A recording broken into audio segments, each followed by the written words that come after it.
Hi friends, welcome మన ఉమ్మడి వంటలు ఛానల్కు. ఈ రోజు నేను చూపించబోయే రెసిపీ వంకాయ బజ్జీ. శనగపిండిలో వేసే ఆ బజ్జీ కాదండి, బజ్జీ అనొచ్చు, వంకాయ పచ్చడి అనొచ్చు. ఇది ఎలా చేయాలో నేను ప్రాసెస్ లోకి వెళ్ళిపోదాం ఫ్రెండ్స్. వంకాయలు హాఫ్ గా చేసి ఉడకబెట్టుకున్నాను. నేను మిక్సీ జార్ తీసుకొని కొద్దిగా సాల్ట్ అంటే తగినంత, కారం, కొన్ని కొబ్బరి ముక్కలు మిక్సీకి వేసుకోవాలి. వీటిని ఇట్లా మిక్సీకి వేసుకున్నాక కొన్ని తెల్లవాయలు వేయాలి. మరి ఒకసారి మిక్సీకి పట్టుకోవాలి. ఇలా మిక్సీకి పట్టుకొని పక్కన పెట్టుకోవాలి. వీలైతే ఇట్లా వంకాయలో పైన ఉంటుంది కదా, తోలు ఉంటుంది కదా, తీసేయండి. లేతగా ఉన్నదానికి ఏం అవసరం లేదు.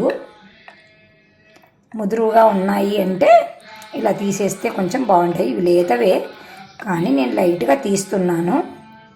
చాలా టేస్ట్ ఉంటుందండి ఈ వంకాయ బజ్జీ. అయినా పెన్నం పెట్టుకున్నాను. 2 స్పూన్ల ఆయిల్ వేసుకొని పోపు సామాన్ వేసుకున్నాను. చిటపటలాడాయి. ఇందులోనే ఇప్పుడు ఈ వంకాయను మగ్గించుకున్న దాన్ని వేసేయాలి. ఒక మారిలా కలబెట్టుకోవాలి.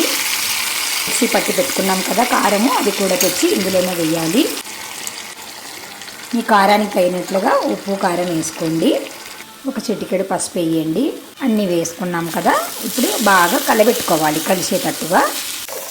ఇలా కలబెట్టుకొని ఒక 2 నిమిషాలు మగ్గించుకోవాలి. ఎందుకంటే మనము ఎల్లిపాయలు వేసాం కదా, అవి కొద్దిగా మగ్గితే బాగుంటాయి.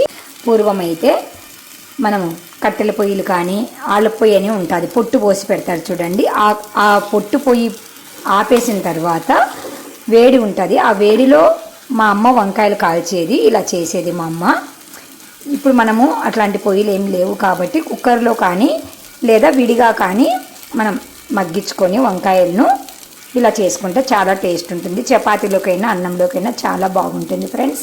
మీరు కూడా తప్పకుండా ట్రై చేసి మీకు ఎలా వచ్చిందో కామెంట్ రూపంలో తెలియజేయండి ఫ్రెండ్స్. ఇంకా ఇప్పుడు వీటిని స్టవ్ ఆపేసుకొని సర్వ్ చేసుకోవడమే ఫ్రెండ్స్. వంకాయ బజ్జీ అనొచ్చు, వంకాయ పచ్చడి అనొచ్చు, మన ఇష్టం ఏదైనా పిలుచుకున్నా నో ప్రాబ్లం. ఒక్కొక్కరు ఒక్కొక్క రకంగా పిలుస్తూ ఉంటారు. By bye friends.